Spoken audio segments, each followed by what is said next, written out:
Okay, so let's think about the outcomes. Okay, so what the end goal will be once you've made a good or a right decision. Okay, so when we make a decision about their actions, we want it to be a happy outcome, don't we? We want it to be the happiest, the best possible outcome that there is. Okay, now if we consider the impact, the effect that our decisions have on ourselves and others, if we aim to make sure that that impact or effect is a positive one, okay, and we make a good choice, it's going to have a positive outcome, okay?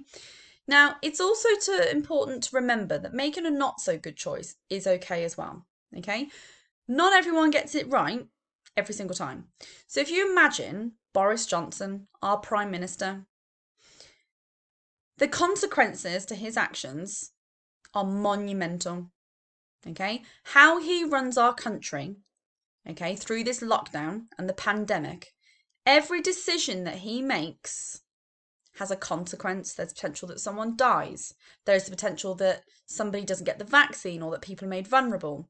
But equally, there's an opportunity to then be able to shield people. People do get the vaccine. People stay healthy. People stay safe.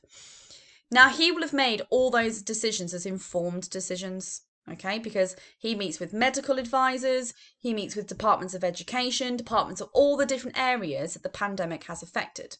Now, the only problem that we have with using Boris Johnson as an example is not everyone agrees with the way he does things. But that's the way it works. There is no one person in this world that would ever be able to do anything where you have every single person on board. It just doesn't work like that, okay? Because everybody has their own opinions.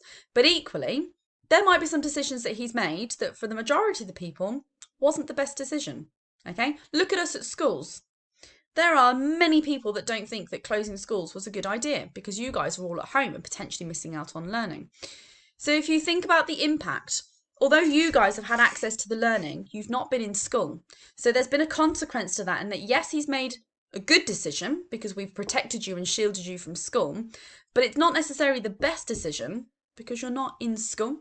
But sometimes that's okay because your safety outweighs anything else, okay, that could make that a bad decision. So sometimes it's looking at that proportion, okay, of whether it's good and bad and what that decision is, okay, so that we've got the best possible outcome. And it might not always be the best outcome, but it will sometimes be an outcome that suits as many people as possible, okay? So sometimes you might have to sit there and think, well, actually, maybe that wasn't the best decision. So if we take the homework one, you might think, I'm too tired, I want to relax now, I'm not going to do my homework, I'll do the homework tomorrow morning. And then you realise that you've laid in, you've had a lie in, you've got up and thinking, oh my goodness, I haven't done it, I've got to go to football practice. By that point in time, you've rushed it on the Sunday evening before you've brought it in on Monday, or you've done it in the car on the way to school on Monday, and it's not very good. And then your teacher, Miss Humphrey, goes, well, what's this? It's like the dog writ it. Writ it? Wrote it. There you go. So you're picking up on it. Oh, I writ this for you, Miss Humphrey. Shocking. Okay? That might not have been the best decision, but what you could have done is gone, well, do you know what? Maybe I'll do half of it now.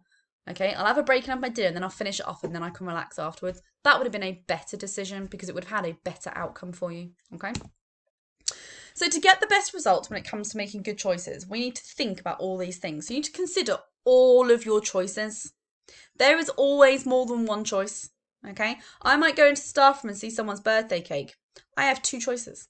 I either eat the cake or I don't eat the cake. If I don't eat the cake, that's fine. I don't have the sugar cravings and I'm not going to get too fat because if I eat one piece, I'm just going to eat the whole thing.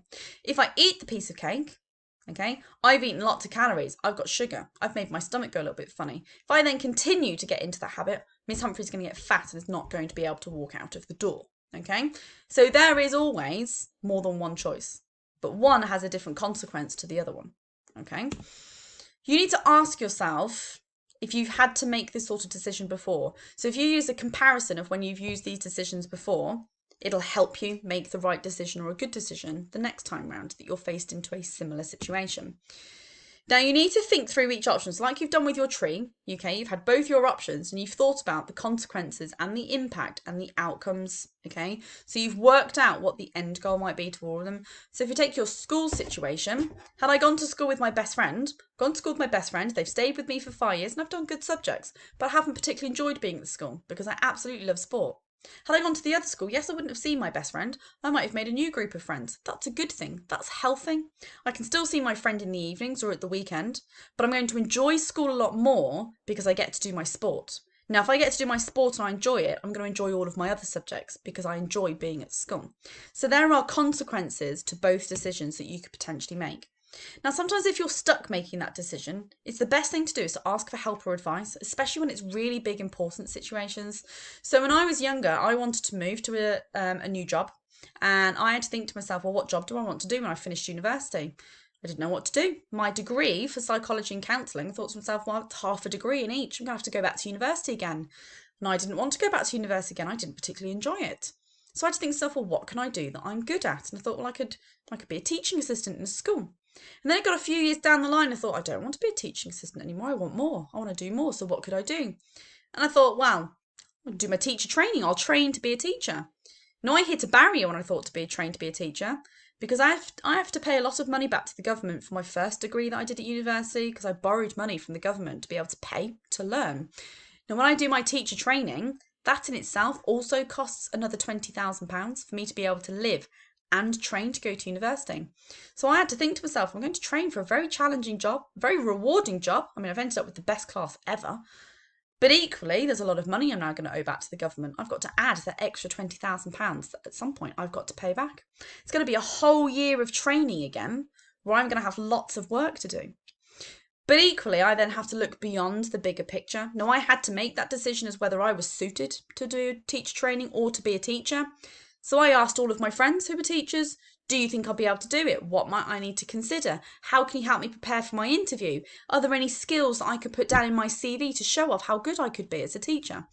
I used all those people around me to make that decision as to whether I thought I was capable, and they helped me through that process. And that was a difficult situation for me because I had to go back and train. So I went back to being a student again. So I wasn't earning any money. And that was the other thing. I live in Birmingham on my own. I don't live with mum and dad. So how am I going to pay for my rent? So sometimes, especially when you get to my age, and don't worry, you don't have to worry about any of that at the moment. Those are difficult situations, and sometimes you're not expected to work them out on your own. Now, you then have to think, well, try not to regret the decisions. Now, I'm sat here thinking, do you know what? I regret being a teacher. My class are awful. They're horrible. They laugh at me, Zara, for wearing my pyjamas to school, Zara. They laugh at my videos because I say things like takeaway and KFC. That one's aimed at Miss Ashford. And then I have children who laugh at me from the way I yawn on my videos. Well, that's every single one of you. So, yeah, I regret my decision. You're awful to me. You're awful. No, I'm joking. I don't regret that decision in the slightest. But sometimes you might make a decision where you follow through with it and you don't get the positive outcome that you're looking for. Okay? Now, although it's not necessarily considered a mistake, you've effectively done something wrong, something that you didn't want to do. And that's an opportunity to learn from that. Okay? We don't get through life without learning from our mistakes, because there's no way for us to progress and get better. We can't make the right decisions unless we do the wrong thing first. That's how we learn. That's how we evolve and grow and become more independent. So we use those mistakes and use it to improve those decision-making skills for the future if we're ever faced with a similar situation again. So we've now had a look at the important choices. You should know how to identify when a choice or decision needs to be made. So that's when you've got to compare your options. And you've then also got to think about your consequences. What impact or effect is that going to have on me or on somebody else? And sometimes you even have to think about, well, what's that impact or consequence going to be 5 years down the line? If you're going to secondary school, you're at secondary school for 5 years. You can't make that decision lightly. No, you're going to be stuck in the same school for 5 years. And I say stuck because you can be stuck in a school if you don't like it. If you like the school, you're not stuck. You love it. But that's 5 years worth of learning and life experience that you've got to make when you're in year 6. And that's going to have an impact on those next 5 years. Now, we know to make an informed decision, looking at the keyword inform, information, that's when you gather all that information for you to be able to make a decision with all the facts that you've got in front of you. Okay? So well done for catching up with that lesson today. Okay, I hope you've not laughed at me too much. Oh no, because you will tell me when I come back to school. But I hope that makes a little bit more sense to you. Now, please don't be terrified by the idea of having to make difficult choices. At your age at the moment, there aren't big things for you to decide about, but there are little things that you could be thinking about, even simple things as using kind words when you're in school or helping someone, which quite frankly, as the class that you are, is never an issue. Okay, you guys always know if someone's stuck, you'll go and help someone.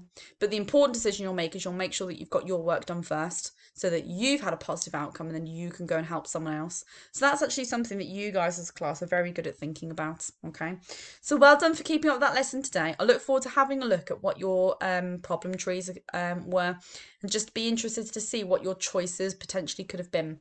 And we'll see if that has any impact on the way you come back to school when we transition back into school from the 8th of March. Because there'll be decisions that we need to do as teachers as to how we're best going to support you guys when we come back. So even as adults, we've got to sit and have meetings about what the best thing to do is for when you guys come back, and equally what the best thing is for us to come back as well, because I've got to get used to being back at school. I was in school on Tuesday for the day teaching. I was exhausted when I got home. Absolutely exhausted. I'm actually recording this video right now on the Tuesday evening, and I am exhausted. But that's something that we've got to sit and think about when we come back so that we all know that we get the best outcome when we come back to school. So well done for keeping up with that lesson. I'm going to let you go, okay? And we will pick up our PDW lesson the first week that we come back after school. All right, be good, year 5.